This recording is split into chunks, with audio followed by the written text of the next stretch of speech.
ചോദിച്ചുകൊണ്ടിരിക്കുന്ന ചോദ്യത്തിന് ഉത്തരം പറയാൻ അറിയാമെങ്കിൽ ഉത്തരം പറയാനിരിക്കുന്നത് ബ്രദർ യെസ് തോമസ് പറയൂ. ദൈവം തന്റെ അയച്ചു എന്ന് പറയുമ്പോ അയച്ച ദൈവം ആരാണ്? അത് പിതാവാണോ പുത്രനാണോ പരിശുദ്ധാത്മാവാണോ എന്നൊന്നും അല്ല ഞാൻ ചോദിക്കുന്നത്. അയച്ച ദൈവം തന്നെയാണോ ഈ പുത്രൻ അതോ വേറെ ദൈവമാണോ എന്ന് ചോദിച്ചത്. എത്ര തവണ പറഞ്ഞു കഴിഞ്ഞാണ് പാസ്റ്റർ അയച്ച ദൈവം പിതാവാണെന്നല്ലാതെ വേറെ എന്തെങ്കിലും മറുപടി പറയാം. അയച്ച ദൈവം ആരാണെന്നല്ല ഞാൻ ചോദിച്ചത്. ഞാൻ ചോദിക്കാതെ ഉത്തരം പറയാൻ പാസ്റ്റർ ആരെങ്കിലും പറഞ്ഞോ? ചോദിച്ചതിനാ ഉത്തരം പറഞ്ഞു, അത്രേ ഉള്ളൂ.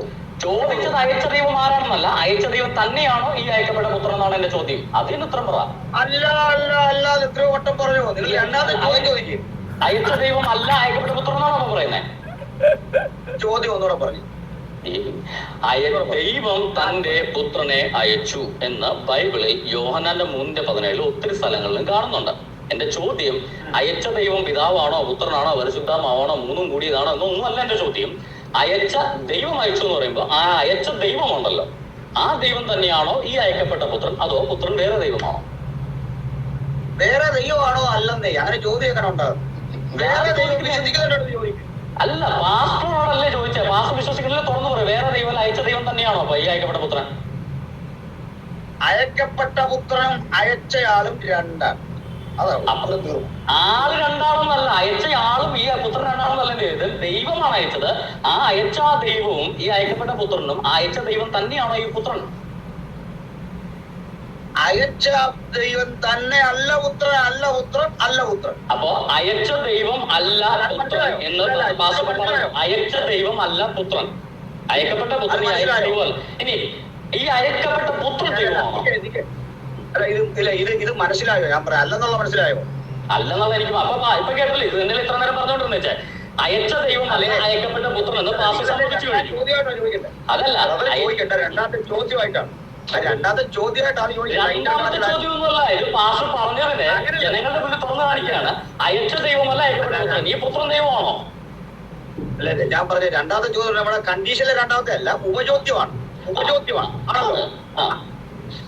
ഉപചോദ്യം ചോദിക്കാതെ പറയുന്ന തിരക്കിടന്ന് ഉരുളുക. എന്നിട്ട് ഞാൻ പറയാത്ത പറഞ്ഞെന്ന് പറയാ. അല്ലല്ല, പാസ്റ്റർ പറഞ്ഞു സമാധാനത്തിൽ. ഞാൻ ഒന്നുകൂടെ ആവർത്തിക്കാം, ഒന്ന് ശ്രദ്ധിച്ചു കേൾക്കുക, കാണികളും കേൾക്കട്ടെ. ദൈവം തന്റെ പുത്രനെ അയച്ചു എന്ന് പറയുമ്പോൾ അയച്ച ആ ദൈവമല്ല ഈ അയക്കപ്പെട്ട പുത്രൻ എന്ന് പാസ്റ്റർ പറയുന്നു. അതേ പാസ്റ്റർ തന്നെ പറയുന്നു യേശു ദൈവമാണെന്നേ പാസ്റ്റർ പറയുന്നു. അപ്പോ അയച്ച ദൈവമുണ്ട്, അയക്കപ്പെട്ട പുത്രനുണ്ട്. ഈ അയച്ച ദൈവമല്ല അയക്കപ്പെട്ട ദൈവം. അപ്പൊ മൊത്തം എത്ര ദൈവം തൃത്വക്കാർക്കുണ്ടെന്ന് എന്റെ ചോദ്യം.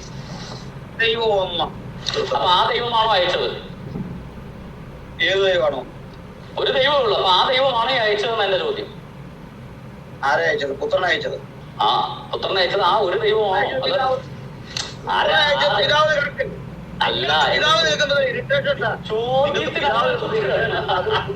അയച്ച ദൈവം ആരെന്നല്ല, ഒരു ദൈവമേ എന്ന് പാസ്റ്റർ പറയുന്നു. ഈ ആ ദൈവമാണ് ഈ അയച്ചിരിക്കുന്നത്. അപ്പൊ ഈ അയക്കപ്പെട്ട പുത്രൻ ദൈവമാണെങ്കിൽ ഈ അയച്ച ദൈവം തന്നെയല്ലേ അയച്ചേ? പാസ്റ്ററെ, ദൈവം എത്രയുണ്ട് പാസ്റ്ററെ? നമ്മളത് പറഞ്ഞ കാര്യമാണ്. ദൈവം ആണല്ലോ. അയച്ചത് ആരാണ്? ദൈവമാണോ? ആണ്. ദൈവം തന്റെ പുത്രൻ അയച്ചു എന്നാ ബൈബിളില്ല. അപ്പൊ അയച്ചത് ആരാ? ദൈവം. എത്ര ദൈവമുണ്ട് നമുക്ക്? ഒരു ദൈവം. ഈ അയക്കപ്പെട്ട പുത്രൻ ആരാ? ആ ദൈവം തന്നെയാണോ അതോ വേറെ ദൈവമാണോ ഞാൻ ചോദിച്ചത്. സിമ്പിൾ അല്ലേ? അത് തന്നെയാ പറഞ്ഞുകൊണ്ടിരിക്കുന്നത്. അയച്ച ദൈവം തന്നെയാണോ ഈ പുത്രൻ? കേൾക്ക്, ഞാൻ കാണികൾക്ക് എനിക്ക് എത്ര സെക്കൻഡ് എടുക്കാം ഉത്തരം പറയാൻ? എത്ര വേണമെങ്കിലും എടുക്കാം. ഒരു ദിവസം മുഴുവൻ എടുത്ത് എനിക്ക് പറയാം. ഞാനിത് ക്ലോസ് ചെയ്യാണ്. എന്റെ ലാസ്റ്റ് മറുപടി. ഞാനൊന്നും അങ്ങനെ പറഞ്ഞു നടക്കില്ല. തിരുറ്റിയുടെ വീക്ഷണം വളരെ വ്യക്തവും വിളിക്കലുമാണ്. ഇടയ്ക്ക് കയറില്ല പ്ലീസ്. ഇടയ്ക്ക് കയറിയാകത്തും. തിരുറ്റിയുടെ വീക്ഷണം പിന്നെ കയറണം. ഇടയ്ക്ക് കയറില്ല. മാസം ഇടയ്ക്ക് കയറില്ല കയറുന്നത് പറഞ്ഞോണ്ടിരിക്കുക. ആരെങ്കിലും കയറിയോ?